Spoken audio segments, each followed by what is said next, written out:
इन्हों ने रल के सामने मेरे सोहरे परिवार ने सामने खलो के मेरे कंपनी कमांडर साहब ने मैनू कुटिया।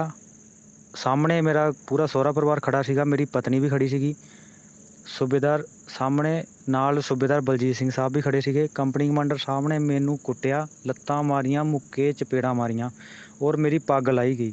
मेरी पग नूं जमीन ते रोलिया गया, पग ते लत्तां मारियां गईयां। मैनू बालों तो फड़ के कुटिया गया, बाल पग नूं हत्थ 'च फड़ के बाल खुले लैके मैं उपर सीओ साहब नूं मिलण गया। जय हिंद, जय भारत, वंदे मातरम। मैं रविंद्र फौजी। अभी जो आपने जवान की क्लिप देखी, ये क्लिप अभी 2.5 मिनट की बाकी है। इसमें जवान ने अपनी यूनिट, जवान को जिसने मारा है उसका नाम, जो कि लेफ्टिनेंट कर्नल है, और सीओ के पास गए। सीओ ने क्या कार्रवाई की वो सारी चीज इसमें बता रहे हैं। विडंबना है कि जवान को ऑफिस में बुलाकर उसकी पत्नी और उसके सास ससुर जो भी परिवार थे उनके सामने मारा गया। जवान की पगड़ी उतारकर फेंकी गई, उसके लात मारी गई, उसके थप्पड़ मारे गए। क्या भारत देश में जवान और अफसर के लिए कानून अलग अलग है? मैं इस वीडियो को जो डिटेल बताने से पहले आपको मेरे इस चैनल, ये जो रविंद्र फौजी एक्स आर्मी आरटीएफ है, इसी चैनल में कुछ दिन पहले का एक वीडियो डाला हुआ है जिसकी एक मेजर साहब की वाइफ यूनिट में जाती है अपनी छोटी बच्ची को लेकर, वहां गुहार लगाती है और उसको अंदर नहीं जाने दिया। वहां के ब्रिगेड कमांडर, सीओ और वो खुद मेजर साहब, तीनों ने आदेश देकर अपनी क्या भाषा मिलाई और वो गुहार लगाती रही, चिल्लाती रही, लेकिन उसको अंदर तक नहीं लिया। मैंने वो वीडियो भी डाला था और उसमें यही सेम बात कही थी कि आखिर अगर ऐसा केस किसी जवान के साथ हो तो उसमें क्यों जवान के साथ मारपीट, गाली गलौज और उस पर प्रेशर बनाया जाता है। अगर एक कानून है और इन अफसरों को अधिकार है तो क्यों नहीं उस मेजर साहब के थप्पड़ मारे गई, क्यों नहीं मेजर साहब के लात मारी गई, और क्यों नहीं मेजर साहब को भी घसीट कर और उस वाइफ को बैठाकर उनका सलाह मशवरा किया गया हो? क्यों? इस सवाल का जवाब है तो ऊपर से बैठे जनरल तक लगाकर, और जो भी ये लेफ्टिनेंट हैं या कर्नल हैं, ब्रिगेडियर हैं, जो भी जनरल, एक बार हमें जवाब जरूर दें। यहां एक चीज बता देता हूं कि ये इनको लगता है कि जवानों का तो कोई माई बाप नहीं, जवानों की कोई इज्जत नहीं, इनको मारो कूटो कोई सुनने वाला नहीं है। और अफसर के साथ अगर कोई केस होता है तो फिर ये अफसर अपनी चोंच मिला लेते हैं। अभी कुछ दिन पहले इनका खाना बंद हुआ था और ये सारे अफसर एक होकर इन्होंने केस डाला और अपना अफसर राशन शुरू करवा लिया। तब तो कोई विडंबना नहीं, कोई इम्यूनिटी नहीं कि अफसर एक होकर अपना काम करें, सब कुछ करें, तो कोई इम्यूनिटी नहीं, अफसर की सुने। अगर कोई जवान नहीं मान रहा है तो बोले इसको भेजो एमएच, और वो फोन कर देता है डॉक्टर को कि इसका 10 नंबर भर देना, जबकि डॉक्टर को पता रहता है कि यार ये पागल नहीं है, और वो भर देते हैं। वो चीज इम्यूनिटी के अंदर नहीं आती। इम्यूनिटी तो सिर्फ अगर ओआरएस रैंक, अगर जवान जेसीओ अगर अपने कोई पॉइंट उठाएं और वो अगर बात करें तो ये इम्यूनिटी लगाकर फिर जवानों पर केस डालते हैं। 63 ऑर्डर डिसोबे का लगा देंगे। इम्यूनिटी का जैसे 226 का केस हुआ था, आपको पता ही है, 156 जवानों को इन्होंने जेल में डाल दिया था, डिसमिस फ्रॉम सर्विस कर दिया था। आज उनके परिवारों की क्या हालत होगी पता नहीं। कितने उसमें बड़े बड़े अधिकारियों ने, क्या किसी को भी ये नहीं सोचा कि उनके परिवारों का क्या हाल होगा? सिर्फ अपने लिए। मैंने एक दिन ट्विटर पर भी इनकी बहस चल रही थी तो मैंने वहां भी बताया था इनको। ये कहते हैं कि रविंद्र फौजी फौज को बदनाम कर रहा है, प्रोपोगंडा करता है, जवानों को भड़का रहा है, इम्यूनिटी कर रहा है, इसकी पेंशन बंद कर दो। अरे आराम करो, जब तुम लोग करते हो। यहाँ तक कि मैंने एक चीज दिखाई थी कि जब हमारे जनरल की तस्वीर को राजनाथ जी के पैरों के कदमों में, वो सारे मेरे पास स्क्रीनशॉट और वीडियो सब रखे हुए हैं, लेकिन जब मैंने बोला ये साले भाग लिए। तो ये एक ही चीज कहना चाहता हूं हमारे जवानों से कि ये एक होकर कुछ कर सकते हैं तो हम भी एक होकर बाजू दे सकते हैं इनके, लेकिन उसके लिए आप जगो। इस रविंद्र फौजी जो हमारा चैनल है इसको बढ़ावा दो, हमारा साथ दो, ताकि इनको पता चले कि जवानों के लिए भी कोई बैठा है। आपको लगता है कि हाँ हम भी मिलकर इनको बाजू दे सकते हैं, तो सबसे पहले भाई चैनल से ज्यादा से ज्यादा जो लोगों को जोड़ो, जितना हो सकता है अपने यार दोस्तों को, रिश्तेदारों को, सिविलियनों को, अरे किसी को जोड़ो।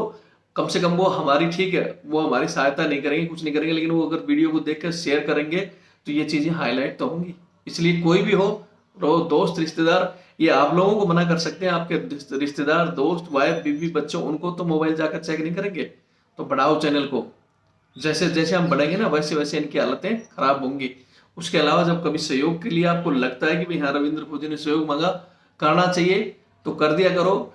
मैं चैनल को बढ़ाने के लिए, इसीलिए मैं हमेशा की तरह आज भी नंबर दे रहा हूँ। पहले तो नंबर नोट कर लो, 82 90 35 45 13। ये मेरा फोन पे, गूगल पे, पेटीएम सभी से जुड़ा हुआ है। और ऊपर SBI का अकाउंट नंबर 612 642 33 600 रविंद्र सिंह के नाम से IFSC कोड इसमें दिया हुआ है कि आपके लिए रविंद्र फौजी एक्स आर्मी RTF चैनल बना हुआ है। इससे ज्यादा से ज्यादा जुड़िए, और ऐसे आरामखोरों को आप चाहते हो कि जवाब दिया जाए तो चैनल को बढ़ावा दो। हम अपनी आवाज हम खुद बन सकते हैं। जैसे ये लोग वहां अफसर का साथ देते हैं, वैसे हम लोग जवान का साथ देते हैं और इनकी बजाते हैं। इनको शर्म आनी चाहिए। जब एक केस है, यहां मैं हमारे जवानों को पहले कह देता हूं कि भाई मैं आपके फैमिली मैटर में कभी इंटरफेयर नहीं करूंगा। कोई अगर इस वीडियो को देख के मेरे पास कॉल कर दे कि सर मेरा भी जवान फैमिली का डिस्ट्रीब्यूट चल रहा है, नहीं, आपने शादी की है उसको निभाओ। आपके आपसी रिश्तेदार बैठकर, कुछ भी बैठकर एक जगह रहो। कोई भी मसला है, अगर ज्यादा दिक्कत आती है तो कोर्ट में जाकर कोर्ट में हल कीजिए, और जब तक तलाक नहीं होता, कोर्ट में मामला है, तब तक उसको जो खाना खाने के लिए या रहने के लिए जो भी उनका बनता है वो देना पड़ेगा आपको। उस चीज के लिए मेरे को कॉल नहीं करे। कोई कोई सोचता है कि भाई मैं आपका सपोर्ट ले लूंगा, नहीं। हाँ, इस तरह की जो मारपीट कर रहे हैं, जवान के साथ गाली गलौज कर रहे हैं, उनका इलाज हम कर सकते हैं। उनको हम नंगा कर सकते हैं कि अगर करना ही था तो मेजर साहब को क्यों नहीं मारा, यहाँ जवान को क्यों मारा। अगर आप सहमत हो, वीडियो को ज्यादा से ज्यादा शेयर करें ताकि इस जवान को न्याय मिले। और जवान के साथ अगर कोई घटना घटती है या जवान ने कोई गलत कदम उठाया तो उसके जिम्मेवार जवान, जैसे जवान ने बताया है, वो अफसर होगा और उसका इलाज जरूर किया जाएगा। वीडियो को देखें। मैं आपको रिकॉर्डिंग सुना रहा हूँ, पंजाबी में है। जिनको नहीं समझ में आती है, मैं एक बार फिर मोटा मोटा बता देता हूँ कि जवान की फैमिली का डिस्ट्रीब्यूट था और उसकी फैमिली अपने पिताजी माताजी के साथ वहाँ आई है। वहाँ ऑफिस में कंपनी कमांडर ने इनको बुलाकर इनके साथ गाली गलौज मारपीट की है, इनकी पगड़ी फेंकी है। फिर जवान सीओ साहब के पास गया है और सीओ साहब ने भी कोई इंटरफेयर नहीं किया, बोले जो किया है सही किया है, तेरा यही इलाज। उसके बाद जवान आया है, उसने वॉइस रिकॉर्डिंग भेजी है कि अगर इस घटना के बाद, क्योंकि उसका दिमाग, अब जिसको अपनी बीवी और उसके सास ससुर के सामने पीटा गया हो, तो उसका दिमाग में क्या चल रहा है, वो क्या कर सकता है, मैं कह नहीं सकता। लेकिन किसी भी घटना के जिम्मेवार, जैसे जवान कह रहा है, ये अधिकारी और उसके वो सास ससुर होंगे। वीडियो शेयर करें। जय हिंद, जय भारत, वंदे मातरम। ਜੇ ਰੈਜੀਮੈਂਟ ਵਿੱਚ ਨੌਕਰੀ ਕਰਦਾ ਹਾਂ। ਅੱਜ ਮੇਰੀ ਯੂਨਿਟ ਦੇ ਵਿੱਚ ਮੇਰੇ ਨਾਲ ਇੱਕ ਘਟਨਾ ਵਾਪਰੀ ਗਈ, ਜੋ ਕਿ ਮੇਰਾ ਸਹੁਰਾ ਪਰਿਵਾਰ ਵਿਦ ਮੇਰੀ ਪਤਨੀ ਉਹ ਵਿਦ ਮੇਰਾ ਕੰਪਨੀ ਕਮਾਂਡਰ ਲੈਫਟੀਨੈਂਟ ਕਰਨਲ ਗੌਰਵ ਆਨੰਦ ਸਾਹਿਬ ਇਨਕਲੂਡ ਸੀਗੇ। ਇਹਨਾਂ ਨੇ ਸਾਰਿਆਂ ਨੇ ਰਲ ਕੇ, ਕੰਪਨੀ ਕਮਾਂਡਰ ਸਾਹਿਬ ਨੇ ਇਹਨਾਂ ਨੇ ਮੇਰੀ ਮਰਜ਼ੀ ਤੋਂ ਬਿਨਾਂ ਮੇਰੇ ਸਹੁਰੇ ਪਰਿਵਾਰ ਨੂੰ, ਮੇਰੀ ਪਤਨੀ ਨੂੰ ਯੂਨਿਟ ਵਿੱਚ ਬੁਲਾਇਆ। ਮੈਨੂੰ ਇਹਨਾਂ ਨੇ ਸਾਰਿਆਂ ਨੇ ਰਲ ਕੇ ਮੈਨੂੰ ਆਫਿਸ ਦੇ ਵਿੱਚ ਬੁਲਾਇਆ। ਫਿਰ ਆਫਿਸ ਦੇ ਵਿੱਚ ਬੁਲਾ ਕੇ ਇਹਨਾਂ ਨੇ ਰਲ ਕੇ ਸਾਹਮਣੇ, ਮੇਰੇ ਸਹੁਰੇ ਪਰਿਵਾਰ ਨੇ ਸਾਹਮਣੇ ਖਲੋ ਕੇ ਮੇਰੇ ਕੰਪਨੀ ਕਮਾਂਡਰ ਸਾਹਿਬ ਨੇ ਮੈਨੂੰ ਕੁੱਟਿਆ। ਸਾਹਮਣੇ ਮੇਰਾ ਪੂਰਾ ਸਹੁਰਾ ਪਰਿਵਾਰ ਖੜਾ ਸੀਗਾ, ਮੇਰੀ ਪਤਨੀ ਵੀ ਖੜੀ ਸੀਗੀ, ਸੂਬੇਦਾਰ ਸਾਹਮਣੇ, ਨਾਲ ਸੂਬੇਦਾਰ ਬਲਜੀਤ ਸਿੰਘ ਸਾਹਿਬ ਵੀ ਖੜੇ ਸੀਗੇ। ਕੰਪਨੀ ਕਮਾਂਡਰ ਸਾਹਿਬ ਨੇ ਮੈਨੂੰ ਕੁੱਟਿਆ, ਲੱਤਾਂ ਮਾਰੀਆਂ, ਮੁੱਕੇ, ਚਪੇੜਾਂ ਮਾਰੀਆਂ ਔਰ ਮੇਰੀ ਪੱਗ ਲਾਹੀ ਗਈ। ਮੇਰੀ ਪੱਗ ਨੂੰ ਜ਼ਮੀਨ 'ਤੇ ਰੋਲਿਆ ਗਿਆ, ਪੱਗ 'ਤੇ ਲੱਤਾਂ ਮਾਰੀਆਂ ਗਈਆਂ। ਮੈਨੂੰ ਬਾਲਾਂ ਤੋਂ ਫੜ ਕੇ ਕੁੱਟਿਆ ਗਿਆ।